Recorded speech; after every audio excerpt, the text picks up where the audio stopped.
Welcome to the Box Score Sports Podcast.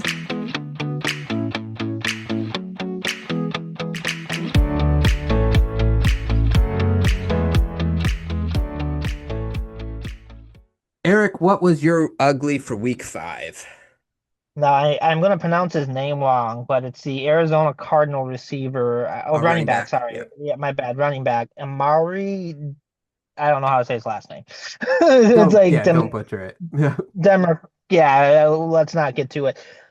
I complained last week about the Colts receiver who dropped the ball before crossing the line, and then this guy does it this week.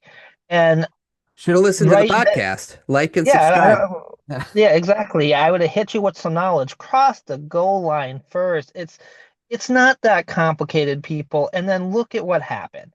The Cardinals were up. He costs them 7 points, and then all of a sudden they fall apart.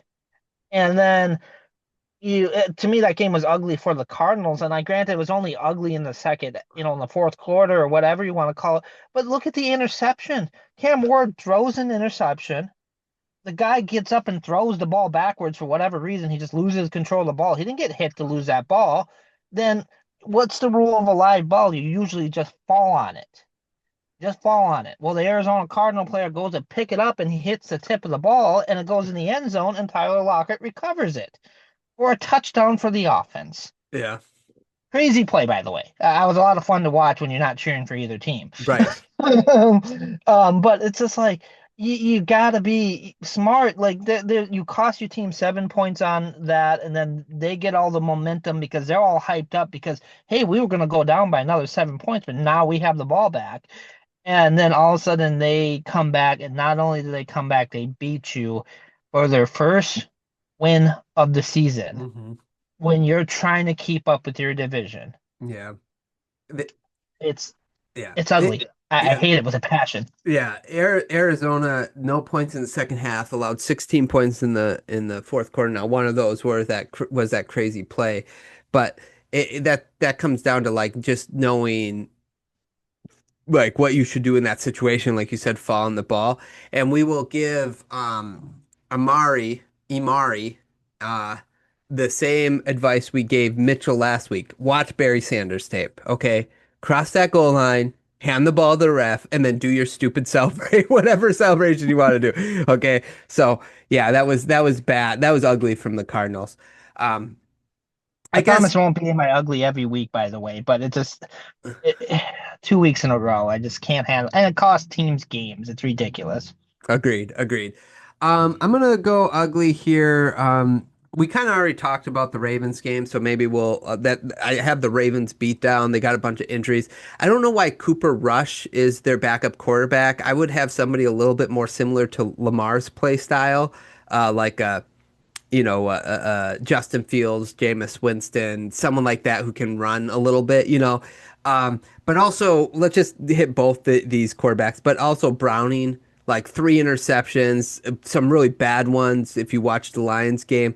Just some of the backup quarterback play has been ugly, but those two in particular this last week has been pretty atrocious for both teams, and I'm just like, that's where Russell Wilson should be backing up someone, not starting for the Giants. Jameis Winston should be there.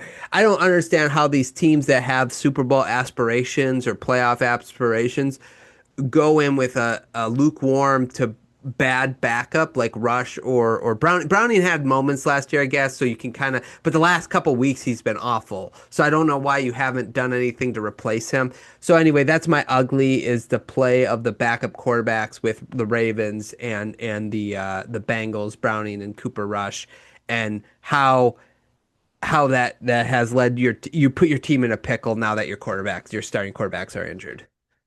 Yeah, and well, and backups are backups for a reason. If they're good enough to start, they'd be on a team.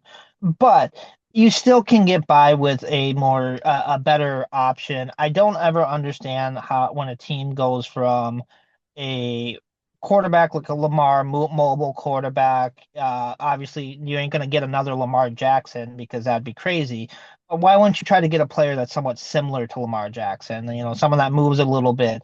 Tyrod Taylor, who's on the Jets. Uh, quarterbacks like that as a backup, so you can still run your offense similar. You don't have to change the whole offense because your backup is not anything like that. And like, yeah, Jake Browning there, he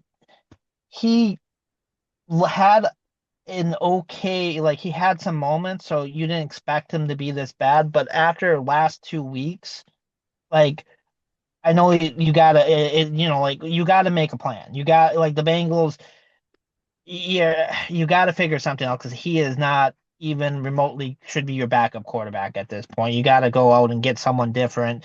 I know you don't want to trade a lot of assets for a backup quarterback, but unfortunately, sometimes it's a very important position, especially when you lose your starter. Well, what would it take? Like a fifth round pick, like for a backup quarterback? I don't think it'd take that much.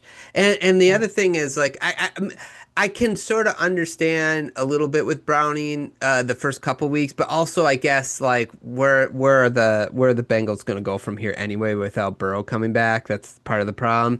I told Travis they should trade for Winston because they would still lose, but it'd be super fun because he would have like 20 touchdowns, 20 interceptions. Could you imagine Winston throwing it to Higgins and Chase? I Oh mean, my gosh, that'd be a lot of fun to watch. I watch he, Winston a lot, and he was fun at least. he would have 400 yards with 4 touchdowns, 3 interceptions, and the Bengals somehow lose. But it'd be exciting throughout the entire game. I just think some of the throws I saw Brownie throw yesterday, I'm like, oh, there was that one he tried to throw it deep to Chase, and it was so Chase or Higgins, I can't remember which one, but it was so underthrown that 2 Lions could have picked it off.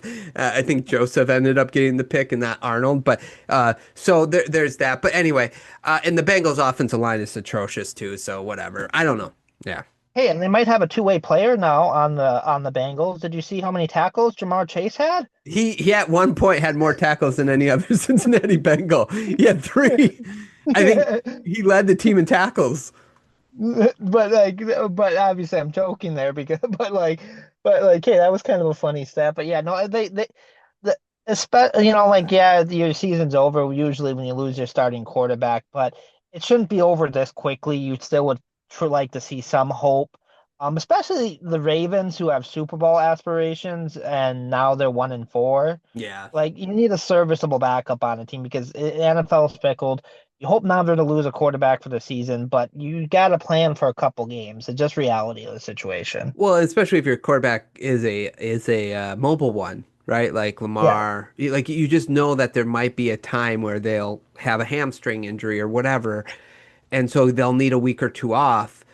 What are you putting behind him? It should be somebody that could kind of do what he does effectively in the offense, and Cooper Rush just not that type of quarterback for that type of offense. I think like Rush had moments too in Dallas, but I think he needs to be in a more of an offense that would be like, I don't know, Detroit Lions offense, something like that, right? Yeah. Like it's timing based, it's boom, but like Justin Fields or Winston or somebody would have been a better backup for the Ravens. But anyway, okay, man, anything Concern else? level for the yeah, my concern level for the Ravens is getting higher. I wasn't concerned a week ago, but I mean, not that I expected them to win for sure, but it's just like you're 1-4 now. Yeah, I would say I was like 3 last week. I'm maybe jumped to a 4, but because their schedule actually gets pretty soft in the middle, and they've only played one division game.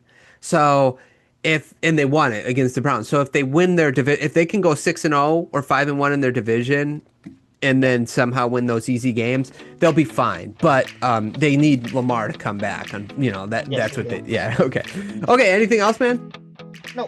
Thanks so much for watching this clip of the Box Score Sports podcast. I hope you guys enjoyed. If you haven't yet, please subscribe to our channel. Follow us on Instagram and Twitter or X. And we'll talk to you guys real soon. See ya.